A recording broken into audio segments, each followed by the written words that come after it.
Good morning, good morning, good morning. It's August 19th. That's a Monday in 2024. My name is Jason Allen. I'm a realtor based in Palm Springs, California, at Keller Williams Luxury Homes. And every Monday, with the exception of the last three, I try and bring a market report. I typically focus on one city, but because I've been on this small hiatus, I'm going to try and cram three in. So I'm going to do Palm Springs, Cathedral City, and Rancho Mirage all in one report. I'm going to bring up my screen and we're going to dive right in. What we use is the Desert Housing Report. This is published by the Greater Palm Springs Realtors Association and the California Desert Association of Realtors. We have two realtor associations here in the desert. I belong to CDAR. They have their pluses and minuses. If you're an agent or someone thinking about becoming an agent in the desert, talk to me. I'll give you some pros and cons. So let me skip down, and you'll notice got a lot of slides here. I put this kind of wacky star up here just to remind myself what I want to cover. And for those unfamiliar with the area, we have Palm Springs here on the left, my left, Cathedral City, then Rancho Mirage. These are the three cities we're going to work on today. And you get an overall view of the Coachella Valley here. What's not shown, oh, actually it is, Desert Hot Springs up here to the far north. This is the 111, and this is the 10 freeway that leads down to Coachella. And if you keep going, you wind up in Phoenix, Arizona. So we have a baseline, what we consider normal sales in the valley. And you can see here that during COVID, we were way above normal. Right now, we're way below normal. If this were the stock market, you would see the stock market as down. And what any true investor will tell you, that's when you should buy. That's going to be my theme throughout this, depending on your price point. So I'm also going to try and figure out how I can leave a link so you can go ahead and access this report yourself, because I'm skipping a number of things. So there are two metrics that we use. We try and go for median and average. They're different things. The median is the house in the middle, or the price in the middle, the target in the middle, half being above that, half being below that. The average is an aggregate of all those units and then divided by the total number that you're adding together. For when we look at the overall Coachella Valley, and we try and do that to take the temperature of the overall market. Again, going back to the stock market, it might be an average here of the Dow Jones and the NASDAQ and the FTSE as an aggregate. Then you can dive into each one of those specific indices, and you'll get a better picture of what they are like. So in this case, we're looking at detached homes here overall in the valley. If you look at where we were, say, compared to the high water mark of January 2007, and then we had this steep fall off, and here we are today. You can see we've lost a little ground over the last few months, but we're way above the January 07 high water mark. So on the long haul, you can see once we hit the bottom in January of 09, we regress a little bit in late 11, but since then it's just been this up and down all the way through to today. Point being, and this is true for the attached, so detached are your single family dwellings, attached are your condos, townhouses, that sort of thing. Same overall pattern. You see, we lose a little ground at times, and then we pick it back up in the long haul. So let me skip down to these are averages, and I'll just see if I can move this. Yep. So we're looking at Palm Springs first. On an average, year over year, you can see we're down 10%.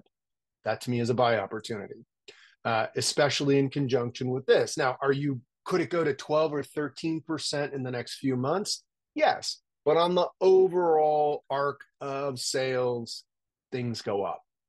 Let me go back down. So that's Palm Springs. Let's look at Rancho Mirage. You can see Rancho Mirage is up 11.9% year over year on average. And then if we look at Cathedral City, they're down by 1.6%. And that's for your Detached home, again, single family dwelling. If we go into the condos, we look at Palm Springs, it's off 5.6. Rancho Mirage is net zero, same. And then if we look at Cathedral City, off less than a 0.1%. So it's not as if even 10% jumps out as like, wow, that seems significant. There are always mitigating factors that contribute to that. Average is just that. There could be several homes that are coming on that simply aren't uh, fixed up, which is what people want in this particular market. So they're selling for less and less. And then what we do is we look at the 3-month rolling average, and this is a combined chart, and it's saying units per month. So if we're going to look at some charts that just essentially say overall sales are down. This is one of them. So this is detached is the blue, that's your condos, townhouses. Attached is the green, and then the aggregate total. You can just see we're selling fewer homes right now. I attribute this to the fact that we're pre-presidential election. People are nervous either side of the aisle. You don't know what's going to happen. You have your preferred candidate and policies that are going to happen. And just a lot of people take a big, deep breath and say, I will buy once I know what's going to happen with the election. This is my 4th presidential election cycle. I've seen it every single time. Some agents agree with me. Others, statisticians, mathematicians, they're all like, yeah, you're making it up. I'm like, okay, I'm on the street here with people. I see what's going on. And then this is detached, attached, and total sales units per month. It's a 12-month average. Again, same color coding, brown for total, blue for detached, green for attached. And you can see not so bad on a 12-month average. This enables us with these rolling longer term averages, enables us to see the overall health of the market on a greater arc. In case it's not obvious, if I skip back up to these charts here, when people want to say, oh, I want to buy at the very bottom, we don't know the very bottom until after it's passed. So, for example, let's just say the election happens in November, December, we see sales pick up. We don't know that until January. So, and by January, you might be on this trend where it's still going up. And if you're someone committed to buying at the bottom, you might go, oh, I missed the bottom. Gee whiz, now what do I do? In a chart where you're taking a rolling average, it sort of smooths out those high and low water marks. So let me go skip back up. I got carried away. Here we are, home sales, averages by city, 3-month rolling average. This is units per month. So Palm Springs, we are down, selling fewer units. That's consistent with my experience, what my office mates are experiencing, colleagues at other brokerages are experiencing, Rancho Mirage as well, Cathedral City as well. Now, are they off significantly? I would say Palm Springs is off significantly. We have a higher price point. So for many, making the commitment to buy that second home might just feel a little too scary right now. These aren't bottomed out numbers, and you can even see like in Bermuda Dunes, they're actually over. And if you look at La Quinta, that's a very small discrepancy. India, very small discrepancy. So there are, in fact, homes still selling. And I'm going to show you a couple other charts that'll give you insight into that. So sales by price bracket. So again, 3-month rolling average. You can see here where specific price points are making big headway. So if it's and this is desert wide, not city wide, or city specific rather, in the $600,000 to $700,000 mark, we saw an increase in sales. Likewise, if you go over $1 million, like that's virtually the same. That's virtually the same for all practical purposes. Even in the 900,000, that's very close to being the same. Where you're seeing sales fall off are in these price points where a consumer is much more sensitive to the cost of a loan. So if we see a interest rate reduction in September as anticipated, you will see some of these bump back up. It's just where we are in the market. Now, the reality is if there are more buyers in the market, a seller has a stronger position. So whatever you might save in the monthly payment with respect to interest, you may actually have to buy a more expensive house. I think right now, in other words, is the time when you can negotiate strongest, depending on the price point. You're not going to have much leverage in the 600,000 range. You're not going to have a whole lot of leverage over a million. In some of these other areas, perhaps so. Dollar sales is just another way of recognizing overall total dollar sales is down. It's not a bottoming out. Anybody who thinks that we're headed, for a crash, they don't know what they're talking about.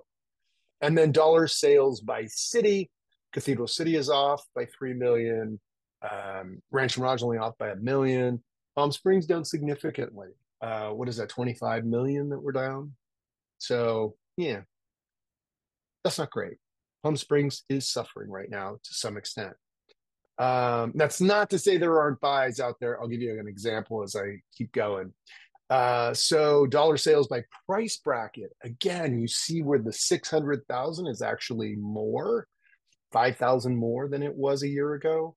And then in the over 1 million, this is virtually the same. Now you get over 2 million, things are falling off a bit. And that's always been our ultra high end. I mean, we don't break it down over 2 million, if you can see that. So it's the rarefied of the rarefied. And then let me go down here. We're going to look at the inventory overall continues to decline. Now we're going to look at another chart which shows that it is increasing in certain markets at certain price points, but on a whole. So, and I got too many stars here. Let me delete one. You can see here, this was our high water mark pre-COVID. And then all of this decline in inventory, this is corollary to when prices were going through the roof. As inventory has come up and gone down, prices have been commensurate to that. And so right now, as our inventory goes down, that is stabilizing many prices, not every price point. And then inventory by city, you can see where Palm Springs has gone up considerably. Rancho Mirage has gone up, and so has Cathedral City. Across the board, everywhere, except for Coachella, 2 extra houses, not a big market. You can see where inventory is increasing year over year, but nowhere near the high water mark that it was before COVID. So we have more selection for buyers. Buyers are having a little bit more negotiating strength depending on the price point and the condition of the property and what's being offered. But we're not seeing wholesale prices dropping, at the bottom falling out of prices on a wholesale basis. Skip down to this chart, month of sales. So this is just basically days on market. How long is it taking for a property to go into contract? I'm actually going to say days on market is going to mean less and less as we transition into this new world. And I'm going to do 2 quick videos, what a buyer needs to know with respect to the new rules that are in place. I'll do a separate video, what sellers need to know in this new environment we're in. You might choose to watch both, regardless of what side of that equation you're on, just to be educated. I'm not going to dive into it here, but my prediction is that days on market will not mean what it currently means. In other words, a buyer who goes in and sees a house that's been on the market for 3 months feels like they can score a deal. Not necessarily true. And 3, 4, even almost 4.5 months, that's still technically a seller's market, not the indication that the market has shifted dramatically. When we start seeing over 6 months that a property is on the market, or excuse me, we have a 6 months of inventory, we start to say that's more of a buyer's market. Buyers have a lot of leverage right now, not all the leverage. And then let's skip down to this chart. I got a couple more. And then we talk about the median again. This is the middle. Half of the houses were above this, half were below. And 47.39, not a big deal. 2 months on market, not a big deal in my opinion. It is something for sellers to be prepared for. You're not going to have 6 offers right away, except in some cases, which I'll get to. And buyers, again, not the same sort of leverage you think you might have. And then in this chart, you're beginning to see just sort of what the discounts are on average. So average, again, some houses maybe discount significantly, others not so much. On average, it's a couple of percentage, 3% maybe, 2%, not big discount. So if you see a house that's $1 million and it's been on the market for a month and a half, it doesn't mean you're going to get it for 8. You might get it for 975. You might get it for 950. The seller may hold out. It all depends on a variety of things. And let's see, I think we have one last one that I wanted to go over. And this is those houses that are selling over on average. So we are seeing over ask sales, and these sort of balance out in relationship to those that we're seeing on average what the discount is. And this isn't saying that your houses on average are selling 15%. We're saying that 14.8% of the houses are selling over, whatever that is. Could be 1,000, could be 5,000, could be 50,000. All depends. All right, I'm going to close this here. I'm going to wrap it up. Remember, you can always watch these double speed, speed and a half if I talk too much. And then look for the other 2 posts I make regarding what buyers need to know in this market and what sellers need to know in this market. And then look down below. I'm going to do my best to include a link so that you can download this report yourself. I'm going to end with, if you've made it this far, I'm going to continue these reports through the end of the year and then reevaluate the weekly commitment I have made to doing these. It may make more sense for me to simply do a combined report like this once a month. Feel free to write to me, leave a comment on whether you find these valuable. And that's all I got today. Have a wonderful Monday and the rest of the week.